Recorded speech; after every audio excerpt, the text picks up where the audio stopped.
Kwenye maisha, moja ya vita kubwa unaweza kukutana nayo ni vita ya kuinuka, watu tunaita the battle of the rising. Wakati wote ule unapokuwa aidha kwenye biashara, uko kwenye siasa, kazini kwako, pia kwenye kipawa au kipaji ambacho Mungu amekupatia, kuna wakati utafika utahitaji kuvuka viwango kwenda kiwango cha juu zaidi. Sasa ukishaanza kile kiwango cha kuinuka, unapoanza kung'ara pale, huwa kunakuwa na mapambano makali sana. Tunaita the battle of the rising star, yani vita ya nyota anayechipukia kwenye eneo fulani. Cha ajabu zaidi ni kwamba watu wengi watakokuwa wanapambana na wewe ni wale ambao hujawatarajia.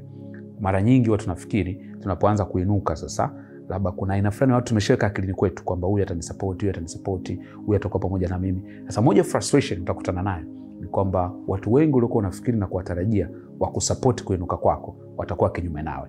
Na moja ya maswali ambayo watu wengi tunajiuliza, hivi kwa nini huyu mtu ambaye ndo nilimtarajia anisupport hayuko pamoja na mimi? Kwa nini nilimtarajia awe pamoja na mimi ndo ananipinga? Kwa nini ndo nasikia huko nyuma anazunguka hataki mimi nipate hiki cheo, au anazunguka hataki mimi nipate hizi platform? Sasa kuna vitu unatakiwa kuelewa kwamba unapoanza kuinuka, hiyo the battle of the rising star, kuna mambo matano ambayo unatakiwa kuyakumbuka. Jambo la kwanza ni kwamba wengi watakao kupinga, kundi la kwanza ni wale wasiokuamini. They don't believe in you. Wewe unajiamini mwenyewe. Unajiamini kwamba wewe unaweza kuwa msanii mkubwa, muigizaji, mwimbaji, unaweza kuwa mwanasiasa mzuri, unaweza kuwa mfanyabiashara mzuri, lakini kwa taarifa yako nataka nikuambie kwamba kuna watu ambao hawakuamini. Wanakuamini hapo ulipo sasa hivi, lakini hawakuamini kuwa vile unavyotaka kuwa kesho. Kwa sababu hawakuamini, watakupinga tu.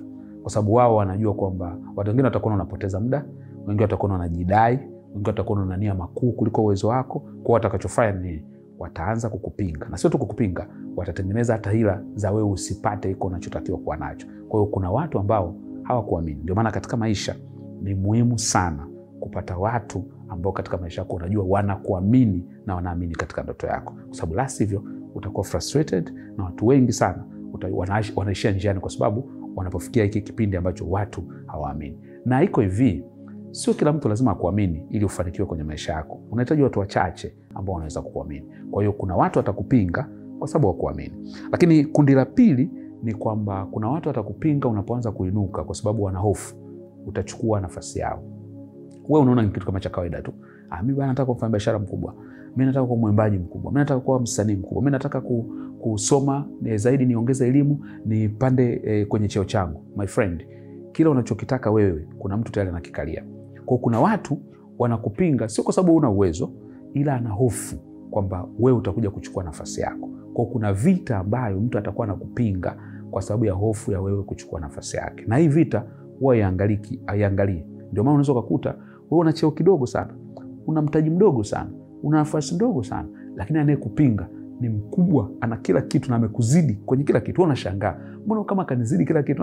Yeye angalie ulipo leo, anaangalia unapokwenda kesho. Anaogopa kwamba kesho utakuja kuchukua nafasi yake. Kwa ndio maana unakuta anaweza akatumia hata mabomu ya nyuklia kwa ajili ya kukufanya wewe usisurvive au usiendelee katika unachokifanya.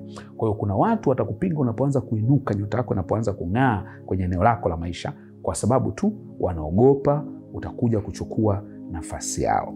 Jambo la tatu, kundi la tatu, ni wale ambao hauko upande mmoja na wao. Unajua duniani hapa kuna vitu vinaitwa timu. Hata ukiwa ofisini kuna timu za watu, ukiwa kwenye mpira wa miguu tunafahamu kuna timu, watu wana timu zao. Kwenye biashara pia kuna timu, unakuta kundi fulani la watu na watu fulani. Ukienda kwenye siasa kuna timu pia zimejengwa. Sasa kuna watu ambao wanakuangalia, hawana shida na uwezo wako. Yaani wakiangalia wanajua sasa huyu jamaa ana uwezo. Huyu jamaa kwa kweli anafaa kwa kiongozi. Anafaa kushika nafasi hapo ofisini. Huyu jamaa kwa mapambano yake kweli anafaa kusapotiwa kwenye hii biashara yake. Lakini hawakusapoti, hawako pamoja nawe kwa sababu wanakuona hauko upande wao. Yaani kama vile wanakuona wewe sio familia yao. Mtaani kuna neno wanaita mwana.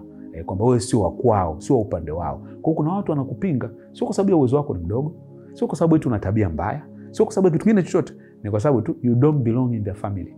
Hauko upande wao. Kwa sababu hiyo tu watakuwa kinyume na wewe. Na wewe lazima uwajue watu, kwa sababu usipowajua itakufrustrate. Utaona kama vile kwa nini mbona mimi nafanya bidii naonyesha kila kitu. Kuna wakati hauko kwenye channel yao. Kuna watu wengine wanataka mtandao, hauko kwenye mtandao wao. Lazima tu watakupinga. Hata kama una uwezo mkubwa, hata kama una nguvu kubwa, hata kama una nafasi kubwa ya kufanya vitu vizuri. Lakini kundi la nne ni kwamba kuna watu wanakupinga kwa sababu wana hofu utalipiza kisasi.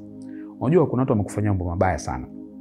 Mengine unayajua kabisa, unajua fulani na fulani kanifanyia jambo fulani. Huyu alinisingizia, huyu alinitengenezea skendo, huyu alinifukuzisha kazi, huyu alinifukuzisha kwenye cheo changu, huyu ndo alifanya nishindwe jambo fulani, huyu ndo alitengeneza mambo fulani mpaka nikatapeliwa, huyu ndo aliniundia kesi. Unawajua.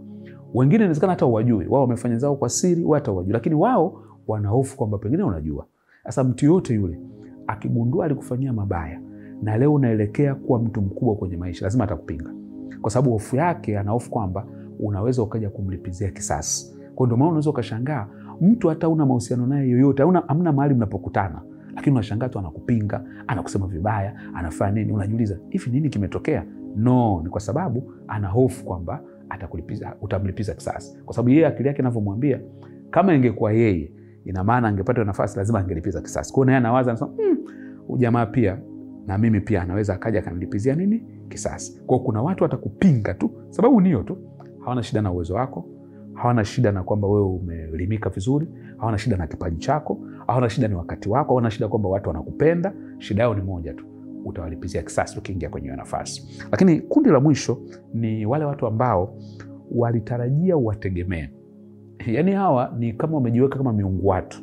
Yaani wenyewe waliamini kwamba huwezi kutoka hapo ulipo kwenda hatua nyingine bila wao. Yaani waliamini kwamba ili upate hiyo nafasi, ili upate hiyo kazi, ili upate hiyo cheo, ili ushinde huo uchaguzi, ili uvuke kwenye huo kiwango kiko cha biashara, ili uwe mfanyabiashara mkubwa, ili uwe mwimbaji mkubwa, lazima uwategemee. Na walikaa kama miungu watu, wakasema huyu tutaona, bila mimi atoboi. Wakiona umeanza kufika hatua ambayo hawakuitarajia, wakaona hauwatumii wao, hauwahitaji wao na uwategemee wao, lazima watakupinga. Unajua kwa nini wanakupinga? Wanakupinga ili wathibitishe kile walichokuwa wamekisema na kukiamini kwamba wewe huwezi ukafika mbali bila wao. Kwa hiyo hawakupingi kwa sababu umewakosea. Ndio maana kuna watu wengi wanakuta anajiuliza, mbona huyu jamaa sijamkosea? Mbona sijafanya kitu chochote kibaya? Kwa nini ananifanyia hivi?